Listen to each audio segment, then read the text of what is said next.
1538 ಇದೇ ದಿನ ನಾಡಪ್ರಭು ಹಿರಿಯ ಕೆಂಪೇಗೌಡರು ಬೆಂಗಳೂರನ್ನ ಕಟ್ಟೋದಕ್ಕೆ ಶುರು ಮಾಡಿದ್ದು.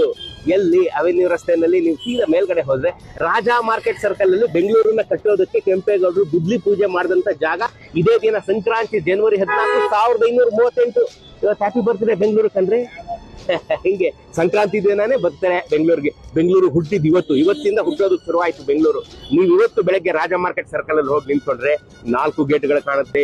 Yelahanka gate, Halasuru gate, Kengeri gate ಮತ್ತು ಕೋಟೆ ಗೇಟು 4 ರಸ್ತೆಗಳಲ್ಲಿ ಕಾಣುತ್ತೆ. ಅದೇ ಬೆಂಗಳೂರನ್ನು ಕಟ್ಟೋದಕ್ಕೆ ಶ್ರೀಕಾರ ಹಾಕಿದಂತ ಜಾಗ. 4 ದಿಕ್ಕಿನಲ್ಲಿ ಕೆಂಪೇಗೌಡರು ರಸ್ತೆಗಳನ್ನು ನಿರ್ಮಾಣ ಮಾಡಿ ಪೇಟೆ ಕೋಟೆಯನ್ನು ನಿರ್ಮಿಸಿ, ಒಂದು ಪೇಟೆ ಕೋಟೆ ಮತ್ತು ಒಂದು ಕಲಾಸಿಪಾಳ್ಯದ ಕೋಟೆ ಎರಡನ್ನೂ ಕಟ್ಟಿ ಬೆಂಗಳೂರನ್ನ ನಿರ್ಮಾಣ ಮಾಡಿದ್ರು. ಇವತ್ತು ನಾವು ನೀವೆಲ್ಲ ಈ ಬೆಂಗಳೂರಲ್ಲಿ ಊಟ ತಿಂಡಿ ಮಾಡ್ಕೊಂಡು ನೆಮ್ಮದಿಯಾಗಿ ನಾವೆಲ್ಲ ಬೆಂಗಳೂರಲ್ಲಿ ಇದೀವಿ ಅಂತ ಎಷ್ಟು ಹೆಮ್ಮೆಯಿಂದ ಹೇಳ್ಕೊತೀವಲ್ಲ. ಕೆಂಪೇಗೌಡರು ಕಾರಣ. ಅದಕ್ಕೆ 1538 ಇದೇ ಸಂಕ್ರಾಂತಿ ಅಂತೂ ಕೆಂಪೇಗೌಡರು ಬೆಂಗಳೂರನ್ನ ಕಟ್ಟಿ ನಮ್ಗೆಲ್ಲ ಕೊಟ್ರು ಕಣ್ರಿ. Happy birthday.